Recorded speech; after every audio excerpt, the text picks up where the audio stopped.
You're listening to Seattle Real Estate Podcast. Minneapolis switches $8 million from its police budget to violence prevention programs. Why are we talking about that on the Seattle Real Estate Podcast? Because Minneapolis is another city that's defunding its police. I've beaten to death the topic here in Seattle. Let's see what another city is doing, because the implications are the same to the residents. You defund the police, what's going to happen? Let's jump on and find out. It's an article, Minneapolis switches $8 million from police budget to violence prevention. City Council responds to defund calls after George Floyd killing, as did a lot of other cities. Now we're getting to that point where the protesters have said, hey, you need to defund. We got to get away from the police. Typically the mayors they move that movement back a little bit. And they're like, yeah, but without enough police, guess what's going to happen? They don't say that, but anybody that's reasonable kind of goes down that road of, you have too few police, your streets aren't safe. That's not a good look. The compromise in Minneapolis, it retains police numbers after the mayor's intervention. Does that sound familiar? Yes, it does. Same exact thing happened here in Seattle. The peaceful protesters, otherwise known as the violent looters, they demanded at CHOP, Chaz, whatever you want to call it, on the signs to the entrance, the east and west entrance of CHOP, and I think the southern entrance, defund police 50% right now. That was their main thing. They wanted the police defunded. Here in Seattle, we defunded them by about 18%. Not a huge number, but some. We gave them something. But the mayors are having to jump in to basically stop major defunding because they don't want it to happen on their watch. That is the bottom line, because it's not going to be pretty. Not going to be pretty anyway, because in both of these cities, Seattle and Minneapolis, crime is going up. Violent crime is going up. Homicides are going up. That is not the time when you say, we need less police on the ground. It's not. The Minneapolis City Council unanimously approved a budget early on Thursday that will shift about $8 million from the police department towards violence prevention and other programs. $8 million, that's a fairly small number, but their numbers in general are much less than Seattle. Just they are. So $8 million is proportionally, I should have run those numbers, but when I looked at that number, I'm like, that doesn't seem like that much, because City of Seattle has a police budget, I believe, of $411 million. And if I'm getting that wrong, let me know in the comments, because I get paid when you comment. Let me know in the comments where I'm off, but I think it was $411 million for the Seattle Police Department budget in 2020. So $8 million from $411 million, not a huge number, but their budget is way less than Minneapolis. Mayor Jacob Frey said the vote was a defining moment for the city, which has faced calls to defund the police since the May 25th death of George Floyd in the city, Minneapolis, which ignited mass demonstrations against police brutality and a nationwide reckoning with racism. We all share a deep and abiding reverence for the role our local government plays in service of the people of our city, Frey said. And today, there are good reasons to be optimistic about the future in Minneapolis. That sounds like political nonsense. That's what it sounds like to me. But I'm a real estate guy. What on earth would I know? I don't know very much, but I share with you my thoughts, and you guys seem to appreciate it. Thanks for being here. The move comes as Minneapolis is experiencing soaring crime rates. So what's wrong with this picture? All right, your crime rates are soaring. Your police officers are decreasing. Is that the ratio you want to see? It's not the ratio I want to see. And why are we talking about, and I explain this all the time, because if you're new here, maybe you don't understand why a real estate guy is talking about defunding the police. And it's because if you don't have a safe city, safe town, safe neighborhood, those values of those properties go down. They do not go up. If they do go up, they go up more slowly than other more similar neighborhoods with similar housing stock that do have good police coverage, that have less crime. It's a direct correlation, because at the end of the day, nobody ever says, give me that house that's in that crime-riddled neighborhood with the bullet shots through the front door. You know what I'm talking about. You got those aluminum core front doors, and you've got bullet holes through it. Maybe a little 9mm action, maybe a 38. Who knows? You go through and you Bondo holes in the doors. I literally remember my parents talking about doing that. And they had a bunch of multifamily properties in Dallas in the 90s. Dallas Buyers Club. That was it. And you Bondoed the holes in the doors. That's not the kind of property I want to own. But you know what? Oftentimes, those are the ones that cash flow. But if you have the option to buy a home that doesn't need to have the front door bondoed because of gunshot, you probably take that one. I'll take this one it's got a wood door and there's no apparent bullet holes. I'll take that one. That's what happens in real estate. People go to where it's safe. People don't want to experience crime. All right, so let's keep moving here. But that's the underlying reason why I'm talking about it on a real estate podcast, because there are so many cities across the U.S. that are struggling with the defund police movement right now. And we talk about it, and you guys want to hear it, because it's like for a lot of you that are in towns and cities and places where the defund the police movement is not an issue, you're looking in going, what a bunch of train wreck cities. And you know what? You're right. That's why we're talking about it. Frey had threatened to veto the entire budget if the council went ahead with its plan to cap police staffing, but the budget will keep the mayor's targeted staff levels for sworn officers intact, averting the possible veto. Here in Seattle, we are at that very critical stage where we don't have enough police officers. If numbers keep going the way they're going with the number of police that have quit, I just did a podcast, 130 confirmed police officers leaving the force. If we don't get some new hires going on, the command center at Seattle Police Department is basically saying, yep, our streets are going to be even less safe than they already are right now, for sure. City Council had initially approved a proposal to cut the city's authorized police force to 750 officers, down from the current 888. To put that in perspective with Seattle, we were around, I think, 1,400 at the peak. We're under 1,200 now, and if my numbers are off there, it's because I haven't looked at that number for a couple of months. But Seattle's, the level of Seattle's police officers are at 1990 levels. 1990 levels, 3 years after I graduated from high school. And guess what? Our population has gone up, and our crime rates have gone up. Police officers stayed the same. All right, so we're authorizing the police force to 750 officers, down from the current 888. That's beginning in 2022. But they changed course. That was the proposal. But Minneapolis changed course late on Wednesday after the mayor called the move irresponsible. Mayor stepping out, putting the foot down. Irresponsible. This is not good for the city. What? How is reducing your police force not good for the city? How is that irresponsible? I think it is. I think it's wildly irresponsible to even consider the concept. Makes no sense, but whatever. It's what cities are doing, and just going to have to work through it and then see the social experiment on the other end. And if it works, great. I don't think it will, and we're just going to have to deal with the repercussions then. The council voted 7-6 on Wednesday to keep the cap at 888. Tonight, the city council passed a budget that represents a compromise and also a big step forward into a more compassionate and effective public safety future, said Steve Fletcher, a city council member and co-author of the proposal to lower the cap on staffing. He said the city council had more work to do, and we cannot afford to remain stuck in the past any longer.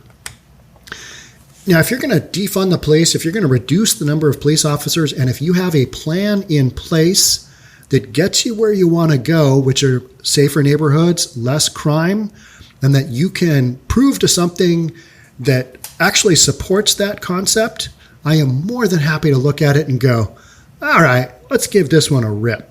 Let's let this one just roll, see how this goes. I don't really know about the actual mechanics of this stuff, but I'd be willing to throw $10 down on this one and say, yep, let's see how this goes.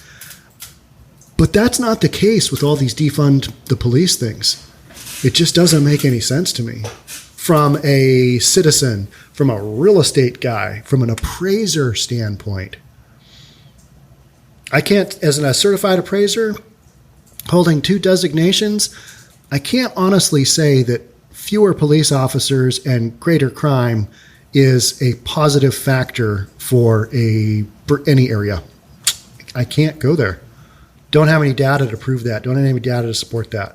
In the appraisal process, you got to have actual numbers. You can't just make things up and hope for the best. It doesn't work that way. All right. So if there is data out there, somebody can show that to me. And it can't be a study from Sweden. You know what I mean? One of those archaic, just irrelevant things. Well, this one country over here in Europe. We're not in Europe. We're in the United States. We're in North America. And we got high crime rates and we got a different population. This is what's going on. Deal with it head on. The plan cuts nearly $8 million from Frey's $179 million policing budget.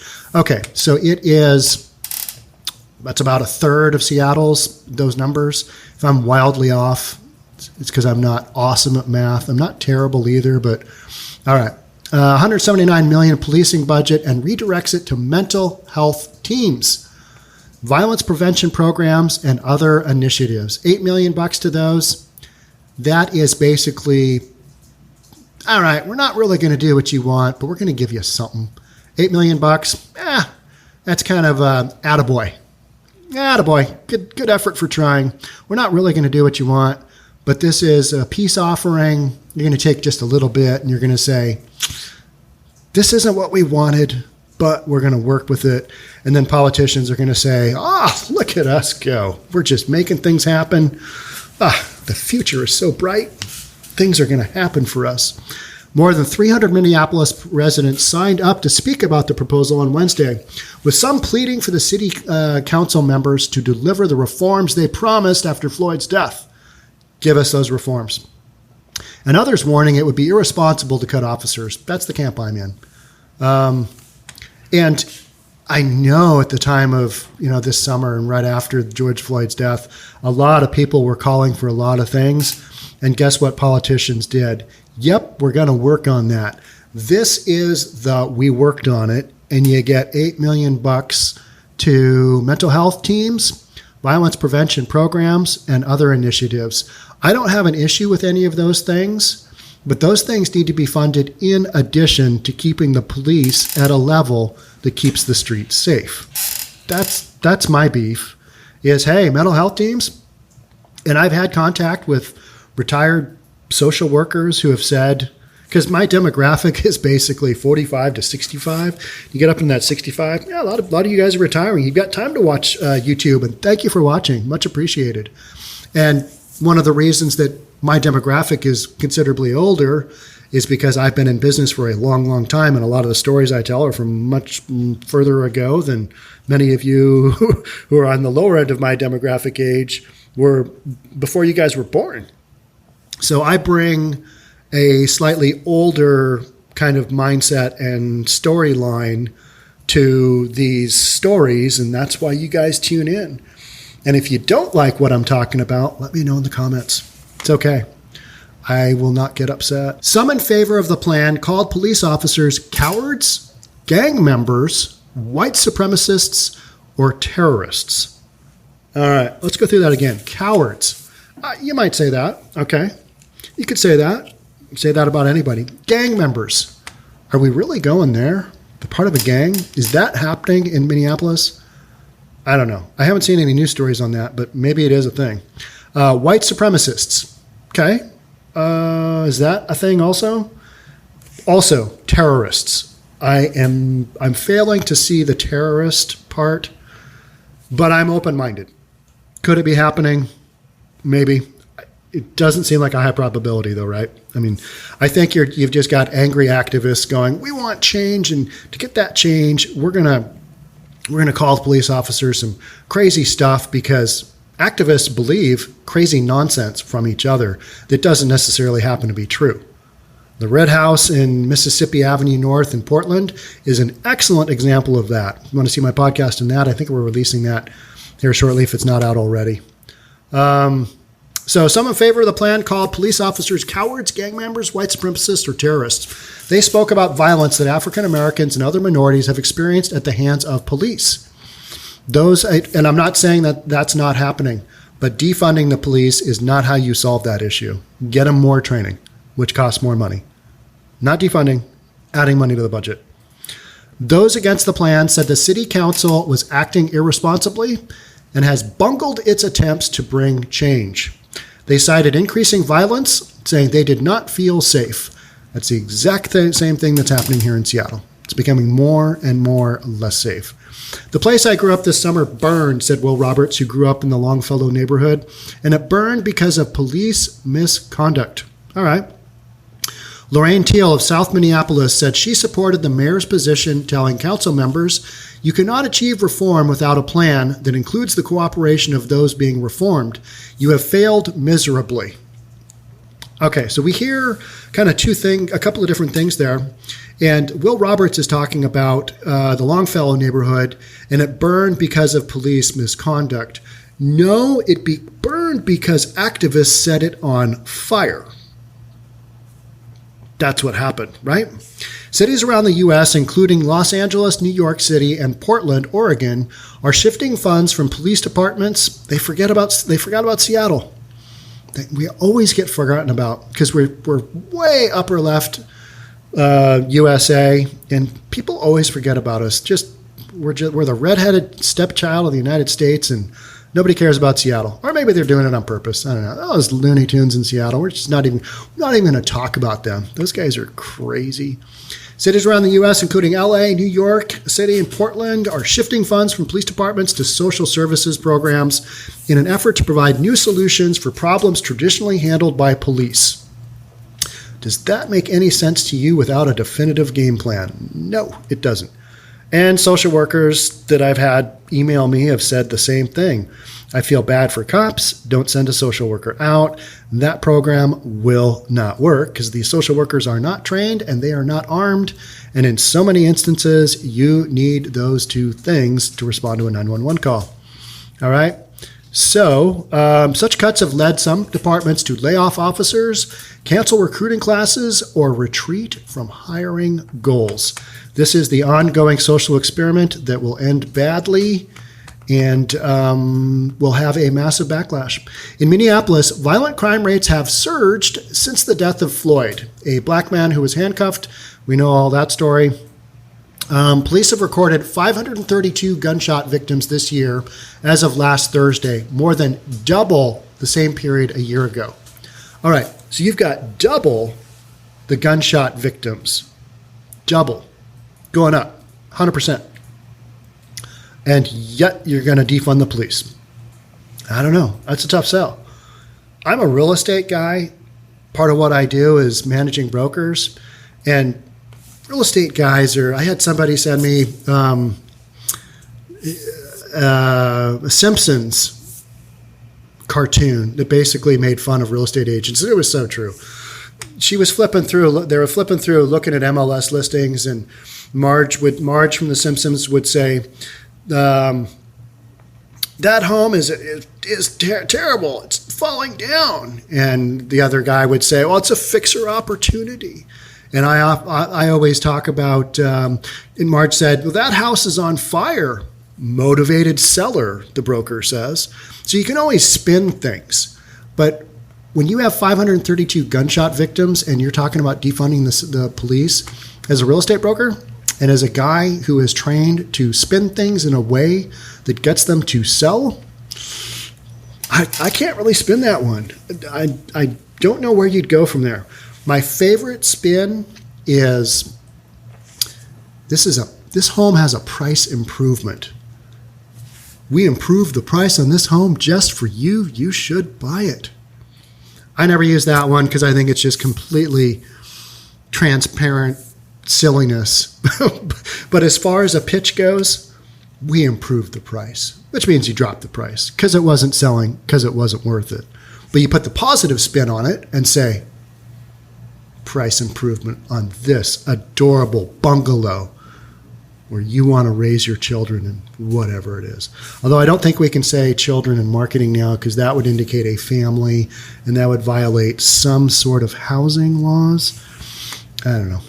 Carjackings have also risen to 375. So far this year, they are up 331% from the same period last year. All right, so gunshot victims up. They're doubled. Carjackings up 331% from the same period last year.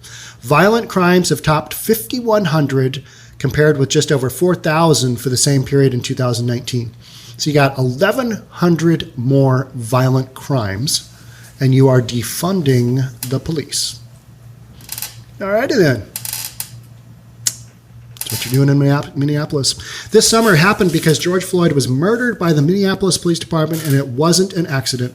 It's because the system of policing we know now is not just racist, but it doesn't create safety for all, said Oluchi Omega, a co-founder of Black Visions, which supports safety for all as a step toward more transformational change.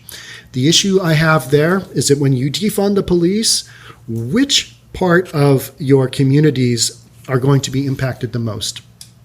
Yep, the ones at the bottom, the ones with the most crime, and those are communities of color. That's what's going to happen. Those are the communities going to be impacted the most. It's not, you don't have to be a genius to figure that out. So is defunding, I agree that there's got to be some changes with this stuff, but you can't eliminate police, although people want to say you can. That doesn't work in North American cities. It just doesn't, unless there's very small towns where there's no crime, and guess what? People basically follow the laws to a T. That does not happen in Minneapolis. That does not happen in Seattle.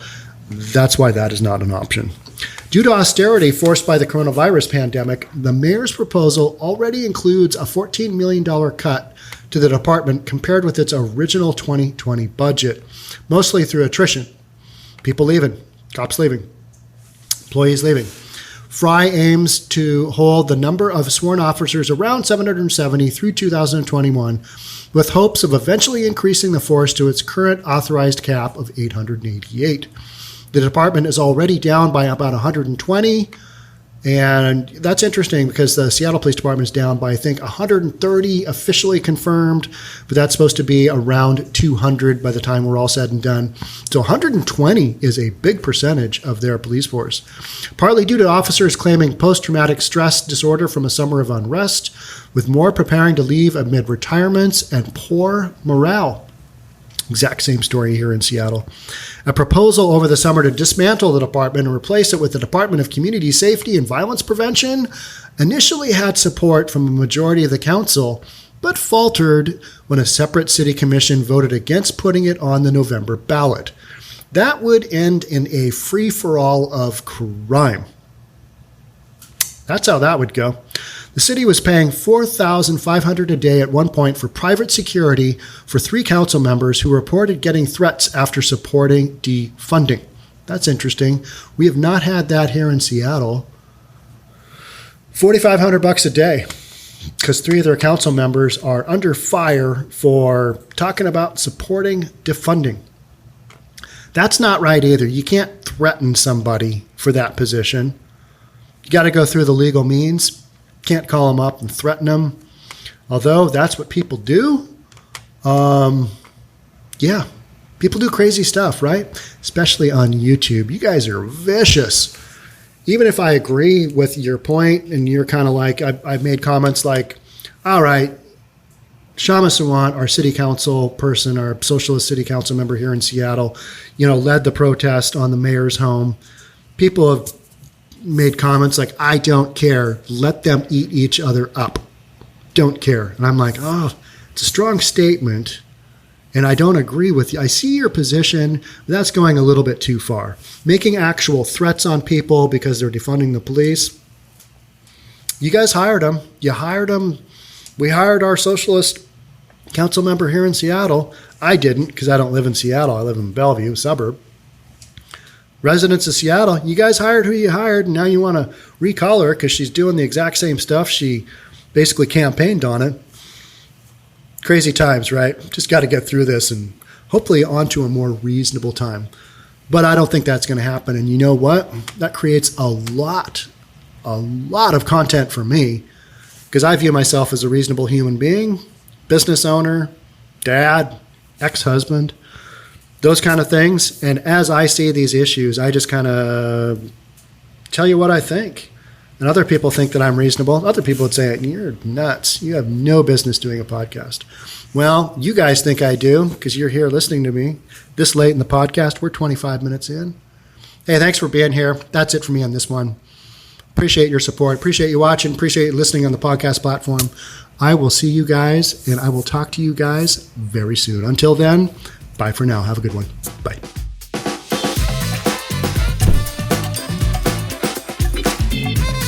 Don't forget to subscribe to our channel and hit the notification bell so you'll know when our next video is out.